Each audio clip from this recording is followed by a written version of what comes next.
ಕೊಡುವಂಥದ್ದು ಏನಿಲ್ಲ, ಕೊಡ್ತೀವಿ. ಅದಕ್ಕೇನು ಉತ್ತರ ಬಂದಿರ್ಬೋದು. ಏನು ಭಾಳ ದೊಡ್ಡ ನೋಟಿಸ್ ಕೊಟ್ಟರೆ ಏನು ಭಾಳ ದೊಡ್ಡ ಅಗತ್ಯ ಕೊಟ್ಟುವಂಥ ಅವ್ರಿಗೆ ಅಧಿಕಾರ ಇದೆ, ಕೊಟ್ಟಿದ್ದೀವಿ. ನಿನ್ನೆ ಕೂಡ ಹೇಳಿದ್ದೀನಿ ನಾನು, ಮುಂಜಾನೆ ನಮ್ಮನ್ನ ಪತ್ರಿಕೆಯವರ ಹೀರೋ ಮಾಡ್ತಾರೆ, ಸಂಜೆಗೆ ವಿಲನ್ ಆಗುವಂಥ ಪರಿಸ್ಥಿತಿ ನಮ್ಗೆ ನಿರ್ಮಾಣ ಆಗ್ತದೆ.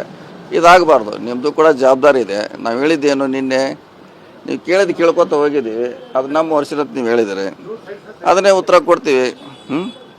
ನಾವು ಹೇಳಿದ್ದೀವಿ. ಅದಾದರೂ ಕೂಡ ನನಗೆ ನಿನ್ನೆ ಅದು ಭಾಳ ಕೆಟ್ಟ ಅನಿಸ್ತು ನನಗೆ ನೋಡಿ, ಪತ್ರಿಕೆಗೆ ಬಂದು ಅದಕ್ಕೆ ಒಂದು ಸ್ಪಷ್ಟೀಕರಣ ಕೊಟ್ಟಿದ್ದೀನಿ. ನೋಟಿಸ್ ಕೊಡೋಕ್ಕಿಂತ ಬಹುಶಃ ಬಂದಲೇ ಕೊಟ್ಟಿರ್ಬೋದು. ತಾವು ಕೆಪಿಸಿಸಿ ಅಧ್ಯಕ್ಷ ಸ್ಥಾನಕ್ಕೆ ಆಕಾಂಕ್ಷೆ ಏನಂತ ವಿಚಾರವಾಗಿ ಹೇಳಿಕೆ ಕೊಟ್ಟಿದ್ದಕ್ಕೆ ಈ ತರ ಏನಾದರೂ ನೋಟಿಸ್ ನಾನು ಹೇಳೇ ಇಲ್ಲ. ನಿನ್ನೆ ನೀವು ಅರ್ಧ ಗಂಟೆ ಮಾಡಿದೆ ಅಂತ ವಿಡಿಯೋ ನಮ್ಮ ಇದೆ. ನಾವೇನು ಹೇಳಿದ್ದೀವಿ, ನೀವೇನು ಕೇಳಿದ್ರಿ, ಪ್ರೆಸೆಂಟೇಷನ್ ಆಗಿದ್ದು ಬೇರೆ ಇದೆ. ಅದಕ್ಕೆ ನಿಮಗೆ ನೋಟಿಸ್ ಕೊಟ್ಟಿದ ತಕ್ಷಣ ಏನೋ ಅನಾಹುತ ಆಗೋಲ್ಲ. ಅಧ್ಯಕ್ಷ ಉತ್ತರ ಕೊಡ್ತೀವಿ. ನಮ್ಮ ವರ್ಷನ್ ಭಾಳ ಸ್ಪಷ್ಟ ಇದೆ. ಯಾರಿಗೆ ನೋವು ಹೋಗಂಗೂ ನಮ್ಮ ಹೇಳಿಕೆಗಳಿರೋಲ್ಲ. ಅದು ವಿರೋಧ ಪಕ್ಷ ಇರ್ಬೋದು, ನಮ್ಮ ಪಕ್ಷ ಇರ್ಬೋದು, ಯಾರಿಗೂ ಕೂಡ. ಆದರೆ ನಿನ್ನೆ ಪತ್ರಿಕೆ ನಾವು ಹೇಳಿದ್ದು ಬೇರೆ, ಬಂದದ್ದು ಬೇರೆ.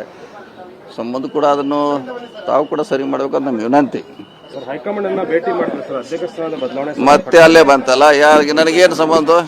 ಮತ್ತೆ ಇದನ್ನ ಹೋಗಿ ನೀವು ಅವ್ರಿಗೆ ಕೇಳ್ತಾರ, ಅವರು ಒಂದು 4 ಕೇಳ್ತಾರೆ, ಮತ್ತೆ ಈ ಕಡೆ. ಇದು ಸರಿಯಲ್ಲ, ಇದು ಸರಿಯಲ್ಲ. ಇದು ಕೇಳುವಂಥ ಪ್ರಶ್ನೆ ಒಬ್ಬರಿಂದ ಒಬ್ರು ಕೇಳೋದು ಸರಿಯಲ್ಲ,